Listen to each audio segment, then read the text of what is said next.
Welcome to Waters in the Wilderness, a teaching ministry of Hoshana Rabbah Biblical Resources, where we connect Yeshua the Messiah and the gospel message with its pro-Torah Hebraic roots. This is your host, Nathan Lawrence, thanking you for joining me in another adventure as we dive deeply into the Word of Elohim. And this message is entitled, Yeshua is Coming. Are your ears open to the sound of the distant shofar? Well, Shabbat Shalom, everyone. It's a blessing to be here. Today's Yom Teruah, the day of trumpets, the fourth day of the fourth festival of Yehovah's seven feasts, the first fall feast of first fall biblical feast of the fall of the autumn. So I'm out here. We just had a baptism today down at the river, about 500 feet that way, and we're in a park. And so we moved up out off the river, and we're now in the shade. It's a rather warm day today in September. It's in the 80s Fahrenheit. So we moved into the shade, and we had a baptism of one of our young fellows here that I've known almost his entire life, and that was down at the river. And now we're up here, and today's Yom Teruah, and I'm going to be teaching on Yom Teruah. So I have this beautiful backdrop of the woods, and I collect feathers. I don't know what it is, but I've always been fascinated by feathers since I was a young man, and I have large feathers and small feathers, like a bouquet in my office. And I found this feather. This is a feather that's a silver color. It's pure silver. I don't know what it comes from. This was laying down by the river. And I've got hundreds of feathers, but I've never found a pure silver feather. And this, I don't know. To me, feathers are a gift from heaven. They're so beautiful. And, some of you may not be into this kind of thing, but I am. I'm a nature lover. And I find Elohim in all different kinds of places. And remember the pigeon or the dove that came down when Yeshua was baptized, the Holy Spirit. And we just baptized Raphael here. He's sitting right over here. And before we had the baptism in the river, I found this feather. And I think there's some spiritual significance to it. I don't know, call me weird, I don't know. But again, I've never seen a silver feather. And Raphael, would you like to have this feather? Yeah. Would this mean anything to you? I was going to put it in my feather collection, but... I did want to say that, my last name kind of sounds like, in Russian, like silver. Silver? Serebryny. Serebrynsky. Ah! Serebryny is silver. Serebrynsky is my last name, so it's very similar. So that's what I didn't know what you. Well, there you go. I collect feathers. That's the first silver feather I've ever found. It was on the edge of the river. I washed it in the river because it had some river silt on it, and his last name in Russian means silver, or something like that. Very similar. And I thought there was something special, but I did not understand that. And of course, the Holy Spirit came down like a dove. And of course, Yom Teruah pictures the resurrection. We'll get into that in a minute. Wow. If we just open up our eyes, things supernaturally happen around us sometimes, and we don't even realize it. We just step out in faith and you say, okay, Yah, what are you doing here? Are you trying to tell me something? It's like Sister Zoya here, when I was baptizing Raphael in the river that flows off of Mount Hood, which is the tallest mountain in Oregon. The Sandy River comes off the Sandy Glacier about 40 miles away. She saw in the spirit a glow, a light behind us. And that was like Yah saying, you know, this is my beloved son, to Raphael. Like he said to Yeshua when Yeshua was baptized by John the Baptist in the river. What does all of this have to do with Yom Teruah? Well, I'll figure it out. Stay tuned. It'll all come together. We're going in the Spirit here. Flowing in the Spirit, trying to listen. But I think it's all connected somehow because even though there are only 2 Bible verses in the entire Bible, in the Torah, that talk about Yom Teruah, and our Jewish brothers are at a loss to figure out what is the significance of Yom Teruah. They call it Rosh Hashanah. But the Bible, that's a non-biblical name. That's a Hebrew name, but you don't find that in the Bible. Yom Teruah, Rosh Hashanah. They've got a verse that they kind of twist around. I think it's in Isaiah or somewhere. But this is not what the Torah calls this day. It's Yom Teruah. The day of shouting, or the day of the trumpet blast, the Shofar blast, is literally what its meaning is. Teruah, Yom means day. And there's only 2 verses in the Torah. Leviticus 23 and one other place I don't remember. I'd have to look at my notes. But we're speaking off the cuff extemporaneously here. So I don't have 10 pages of notes.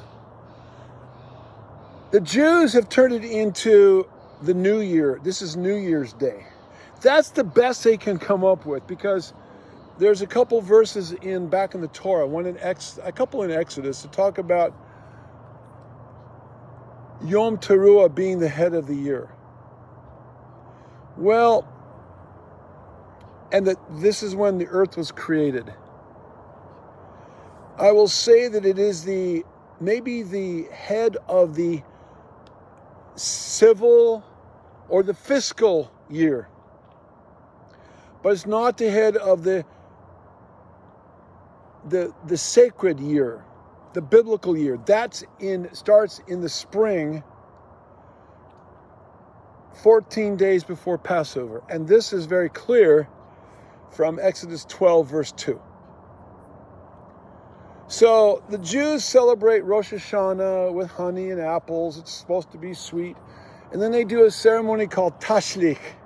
It's actually a Yiddish German word, where they take stones, and I've done this before, back in my days when we were a little bit more into rabbinic Judaism. We were beginning our Messianic walk, and we would get some stones and toss them into the river, and like saying, "Yah, these are my sins for the year." Toss them into the river. It's gone. Even though that's not biblical, it's a nice tradition, and it certainly does exemplify the mercy and the grace of Yah. Go read Psalm 103.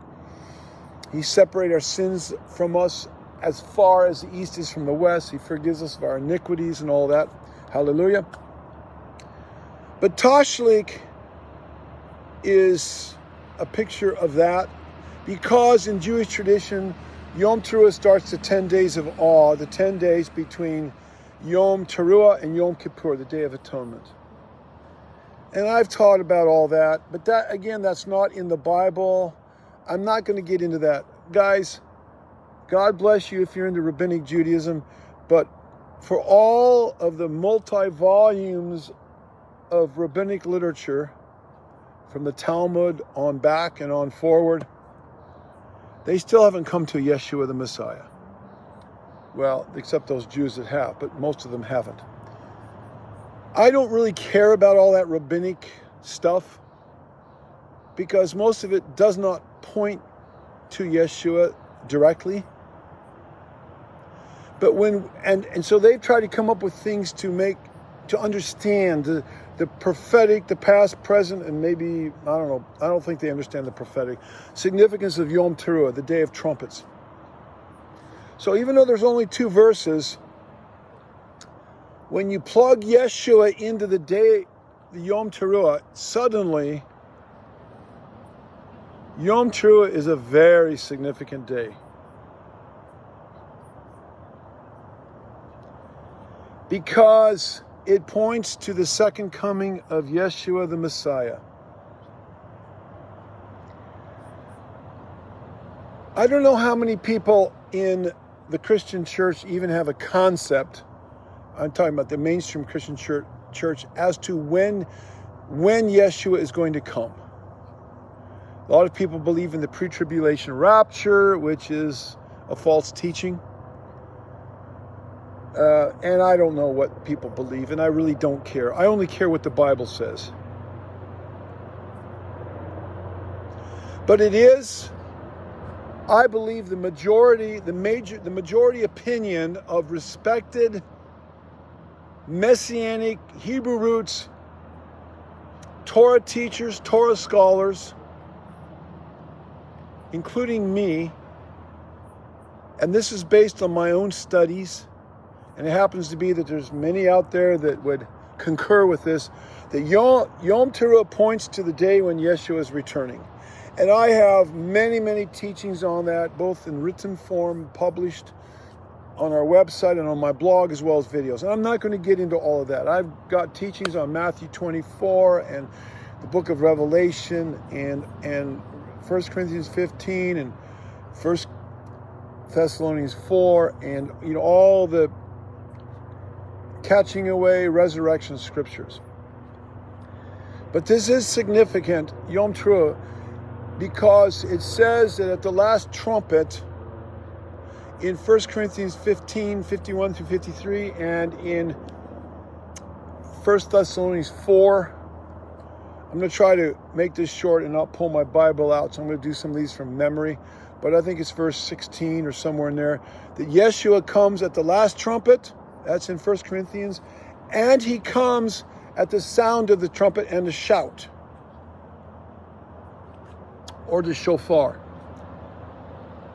And Yom Teruah, the day of shofar blowing, and I believe that happens at the 7th trumpet in Revelation chapter 11. Again, I can't go into all of those details right now. We're just going to skim over the waves.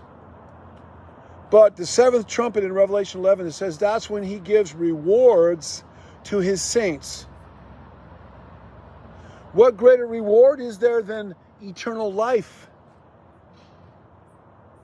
What greater reward is there to those who have died in Messiah to be resurrected from the grave and meet him in the air? What greater reward is there for the those who are alive at the moment of a twinkling of an eye? They die, and then they're transformed, rewarded with their glorified bodies, glorified, immortalized bodies, and meet him in the air to be with him forevermore. That's, to the best of our knowledge, when we put all the pieces of the puzzles together, from the tabernacle of Moses to all the 7 biblical holidays, to all the prophecies of Yeshua in Matthew 24, to all of what we see in the book of Revelation, when we see the stations going back to the tabernacle of Moses, the 7 stations in the tabernacle of Moses that relate to the 7 biblical holidays or feasts, as well as the steps in the marriage ceremony, the biblical Hebraic marriage ceremony. When you lay all those over the top of each other, which Yah gave me that revelation more than 20 years ago, and I've written and published on that, it points perfectly to what I'm telling you, and many others have confirmed this as well. People like Brad Scott and others who are very knowledgeable. He's gone to his reward now, but there's many Messianic teachers that teach this, that have been rock solid people. Now, when we talk about the first resurrection, that is the resurrection of the saints at the second coming, it says they meet him, that they're caught away. They're caught away. The Greek word is harpazo. The Latin word is something like rapturos. I may not be pronouncing that correctly. That's where the word rapture comes from. As I've said many times, people ask me, well, do you believe in the rapture? Yes! I just don't believe in a secret rapture and a pre-tribulation rapture. That's a very recent thing that comes out of probably the Jesuit Catholic Church and got into the Plymouth Brethren Church in the 1830s in England, came over to here thanks to, what's his name that made the Bible? Not Schofield, but the other guy. It doesn't matter. And it popularized it. But that's not biblical. I don't care what your lying false teachers have told you. It's not biblical. Yeshua said after the great tribulation, Matthew 24, was that verse 21 or 19 or somewhere in there? Then we have the catching away, and the angels will go out and collect the people after, not before. So Yeshua debunked that 2,000 years ago. But I'm not going to get into that. I've written about that elsewhere. But it says that the saints are going to meet him in the air, and and every eye will see him. So he will be in the first heaven of the earth's atmosphere when he comes back. But it doesn't say that at that moment he's touching his feet on the ground. I don't have time to go into that. That he will do a few days later, most likely on Yom Kippur, as he comes back with the armies from heaven, including the resurrected saints, and he will defeat the powers of darkness, Satan, and Babylon the Great will fall, and all of that. That's a whole nother thing. So Yom Teruah is very, very important. It's called, some people call it the day of the awakening blast. Here, Sandy. Hit them with this. I'm taking this to the car. Okay. It's got dog food in it. Oh, okay. My wife is sitting over there with our service dog in training, and she's got a little thing full of dog food, and the yellow jackets are swarming around. It's that time of year when the yellow jackets are going after stuff, and so they're trying to get into the little pouch that has dog food in it, or just put it over there by the tree. Just put it by the tree. They're following her, and there's two of them, nasty creatures. Anyway, so the day of the awakening blast, the sound of the shofar.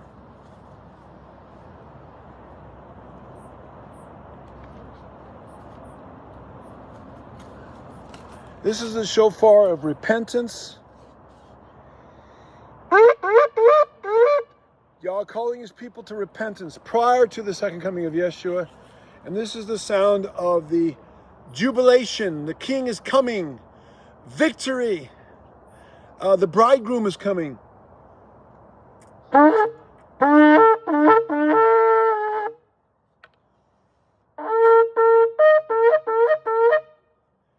two sounds are a little bit different. This is the sound of repentance, bowing before the king. This is the sound of jubilation. So prior to Yom Teruah, Yah is calling his people to wake up and to repent. Be it ready for the bridegroom, Yeshua. Get ready, he's coming. That means we've got to get our garments clean and spotless, because he's not coming back for a bride with spot or wrinkle. It says in Revelation 19, verses 7 through 8 and 9, that the bride has made her garments clean. She's washed them. And the white robes of righteousness are the righteous deeds of the saints. Elsewhere it says that Yeshua has sprinkled us with his blood. Yah is calling people to listen for the sound of the shofar of his second coming. And don't be a foolish virgin and go to sleep and let your oil of your spiritual lamp run dry. But to have it full, be full of the Spirit, be walking in obedience to the Torah and the Spirit. That's what oil represents in the Bible. Not just the Holy Spirit, but also the Torah, the Word of Elohim. If you love me, keep my commandments. Love. If you love me, keep my commandments. So he's calling people to wake up. Are you listening? And as you are listening, are you then not just being a hearer of the word, but also a doer? For not the hearers of the word, but the doers will be justified. There's a lot of people out there that are Christians in name only.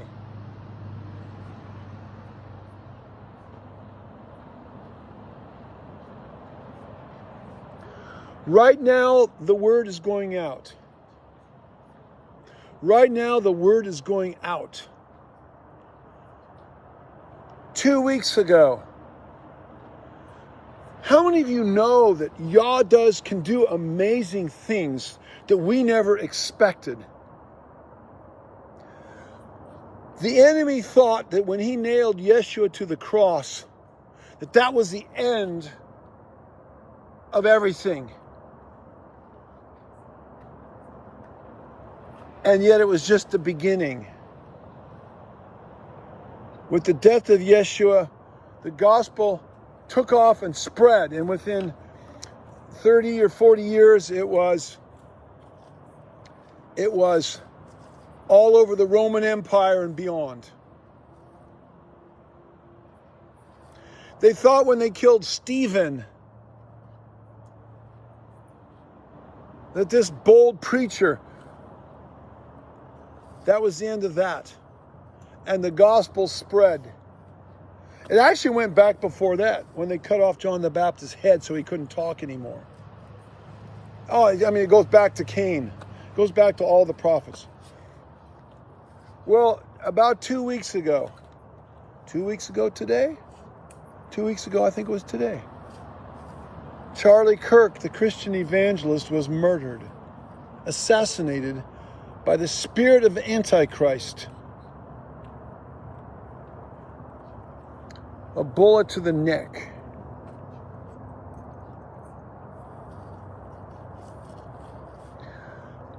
Yah was using him, and others too, but he was the biggest name and the biggest voice, to go to college campuses and churches to get people to come back to godly and biblical values, back to Jesus, back to Yeshua, back to the cross.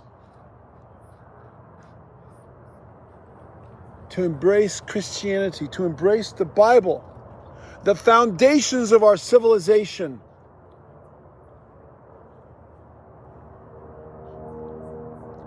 And they tried to silence him. I'm going on 66 years old. I have never, ever experienced in my life anything in this country, in the United States of America, like what has happened since the death of Charlie Kirk. All over the nation, people are waking up. Oh yeah, there's the other side, the spirit of Antichrist. Look, the devil will always be with us. The devil will be with us and fighting to the day Yeshua, that little unnamed angel, takes a hold of him. It's not even like Gabriel or Michael, the archangel. It's an unnamed angel, as if to really insult the devil. Takes him and puts him in the bottomless pit for 1,000 years. But until then, the devil knows that his days are few and he's fighting.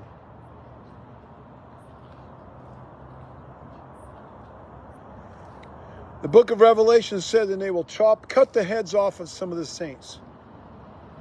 Well, a bullet to the neck, and that's speaking about Islam, because that's what they do.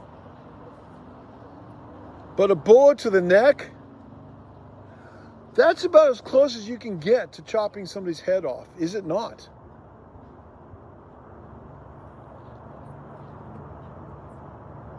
But since that, in the last 2 weeks, the headlines on the news every day, Charlie Kirk.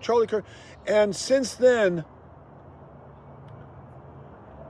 more than 20-some thousand chapters. He had 2,200 chapters in colleges and schools around the country, around America, and I think it's in England too. Now there's like they've had 20-some thousand requests, and there's been rallies. And in my little town, the gospel went out, and between 1,000 and 2,000 people showed up Friday night. In my little leftist, liberal, ungodly town, where I've lived for 41 years, the people poured in, and it was a revival, like a evangelistic revival. And then 200 million people around the world watched the memorial service, where all of our leaders got up, all of from the president on down, talking about the gospel, I mean, you all heard it. Yah is calling people. The sound of the shofar is going out.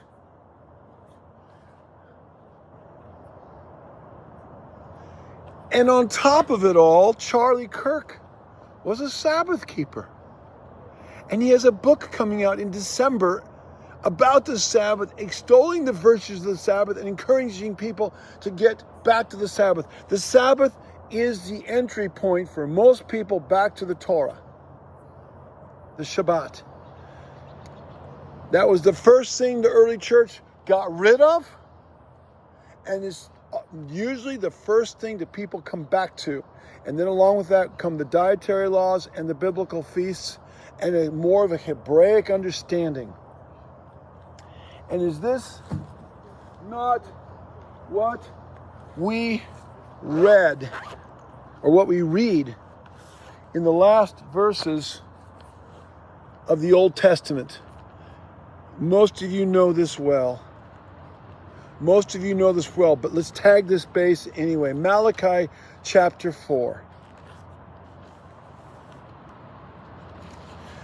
This ought to be exciting for us, and this ought to spur revival, because Elohim, the God of the Bible, the Lord God, YHVH Elohim, is doing things on the earth.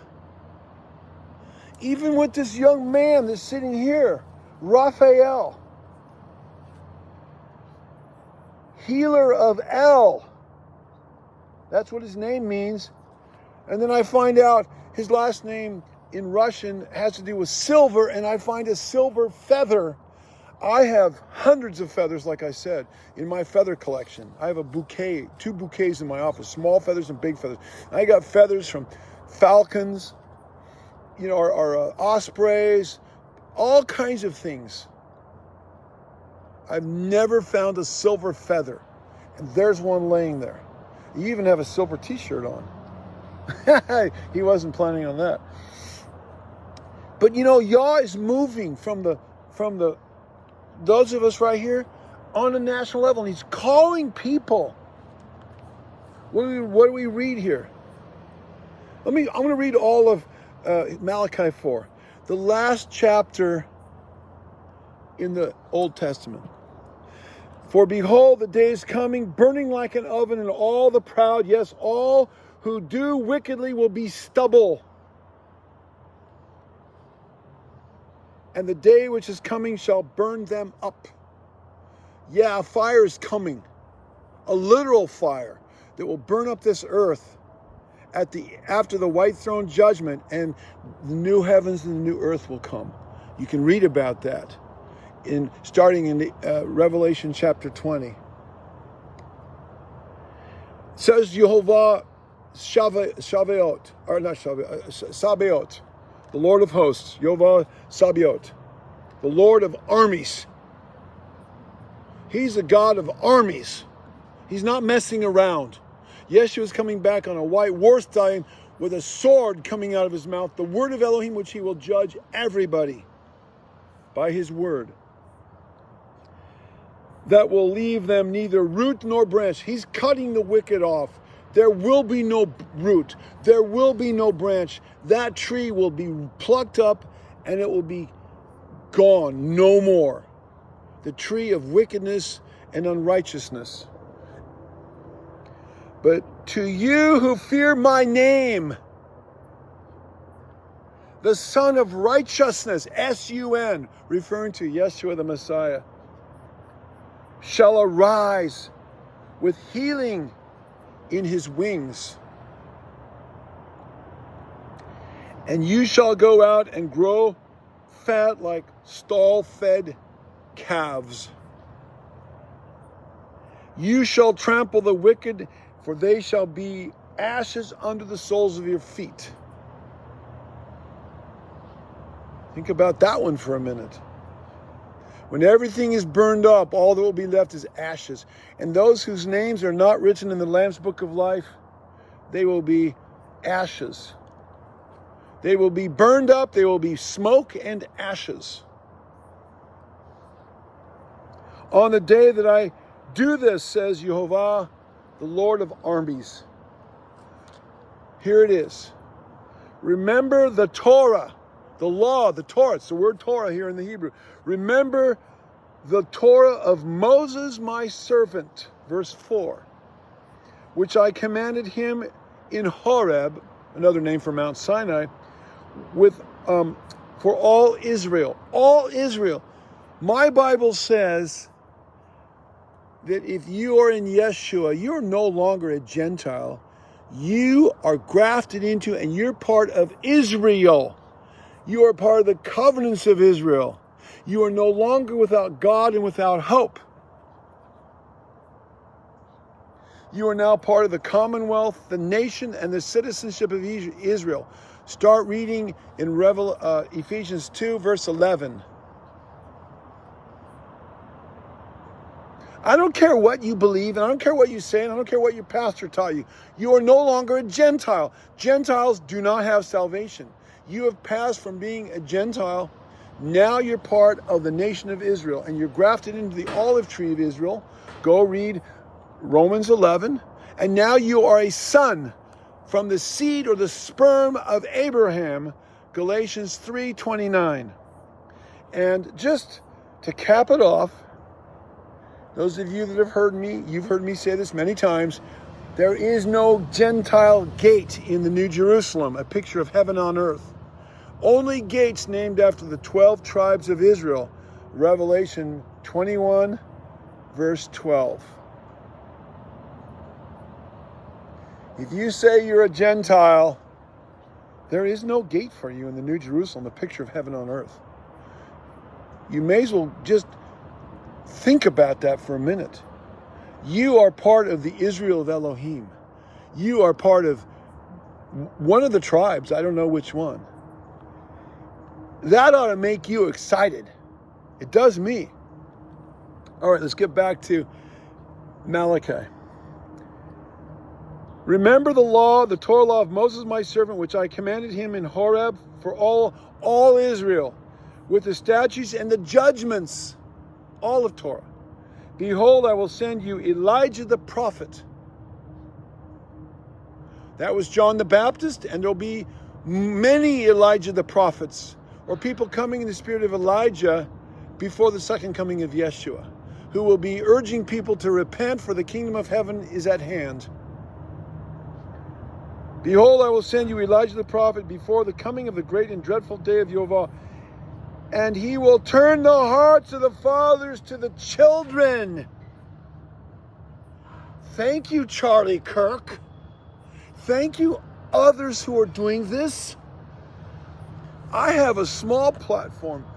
I'm just a nobody. I have a few thousand people that listen to my YouTube channel and my podcast, only a few dozen on the podcast, and 12,000 on my YouTube channel, and a few hundred on my Rumble channel, and a few thousand. I have a very small voice, but we have a voice.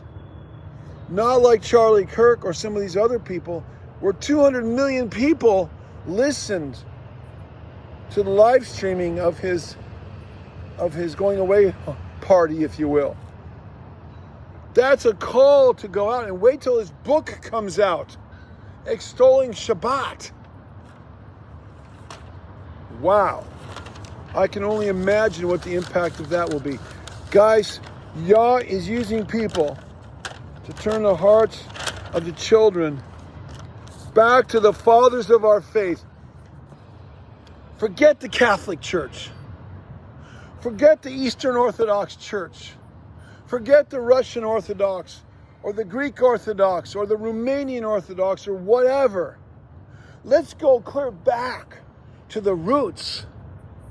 Let's go back to the Jewish roots of our faith, back to the Hebrew roots, back to what Yeshua taught and believed and practiced in the Gospels. What all the early apostles, they were all Jewish, what they all taught and believed, the Torah and the testimony of Yeshua. That's what this is prophesying right here. He's speaking about Yeshua the Messiah and turning the hearts of the fathers to the children and the hearts of the children to the fathers, lest I come and strike the earth with a curse. I don't want to be under that curse, the wrath of Elohim. And neither do you. It's not going to be a pretty picture. These are the saints that will be on the earth at Yeshua's second coming. Listen. Revelation 14:12.